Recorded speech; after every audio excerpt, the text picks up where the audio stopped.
আসসালামু আলাইকুম রহমতুল্লাহ। প্রিয় ভাই, আমরা অনেকদিন বাদে ইউসুফকে সাথে নিয়ে চলে আসলাম ইউসুফের সাথে গল্প বলি এই অনুষ্ঠানে 36 নম্বর পর্বে এসে আমরা যে গল্প শেয়ার করবো ইউসুফ, শিরোনাম হচ্ছে একজন স্বামীর জীবনে নেককার স্ত্রীর প্রভাব।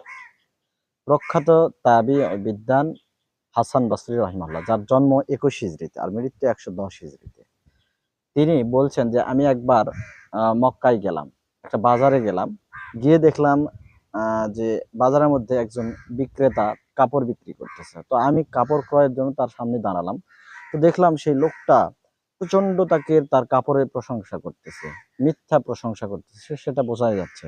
আবার উপর্যুপরি সে বারবার কসম খাচ্ছে। তখন আমি চিন্তা করলাম এই লোকটা তো ভালো নয়, আমি তার কাছ থেকে কাপড় না কিনে অন্য জায়গায় সরে গেলাম। সেখান থেকে আমার প্রয়োজন মিটিয়ে আমি চলে আসলাম।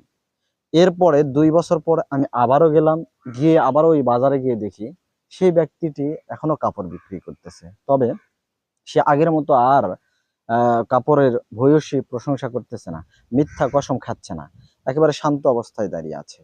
তখন আমি গিয়ে বললাম যে আপনি কি সেই লোকটা নয় যে 2 বছর আগে কাপড়ের খুব গুণাগুণ বেশি বর্ণনা করতেন, কসম খেয়ে ব্যবসা করতেন? তখন সেই লোকটা বলতেছে জি হ্যাঁ। তখন হাসান বসরি রহিমাল্লাহ বলছেন, এমন কি কারণে আপনার মধ্যে এই চেঞ্জ আসলো, পরিবর্তন আসলো?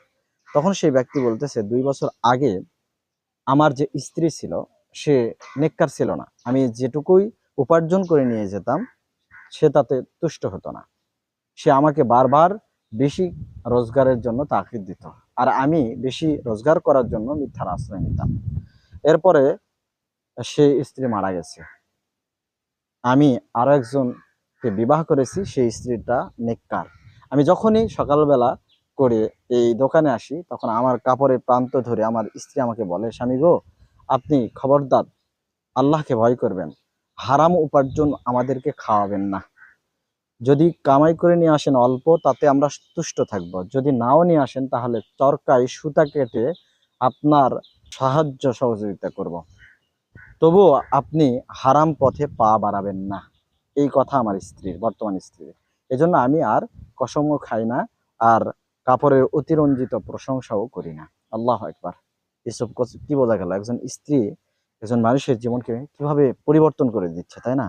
একজন নেককার স্ত্রী হওয়ার কারণে সেই লোকটা সৎ পথের পথিক হলো। আবার একজন স্ত্রী বৎকার হওয়ার কারণে সেই লোকটা ভ্রষ্ট পথে ছিল, ব্যাঠিক পথে ছিল, তাই না? এই জন্য আমরা আল্লাহ তাআলার নিকটে কায়মনো বাক্যে দোয়া প্রার্থনা মাগি যে আল্লাহ তাআলা আমাদের প্রত্যেকের ঘরে নিকার স্ত্রী দান করুন। আমিন। আসসালামু আলাইকুম ওয়া রাহমাতুল্লাহি ওয়া বারাকাতুহু।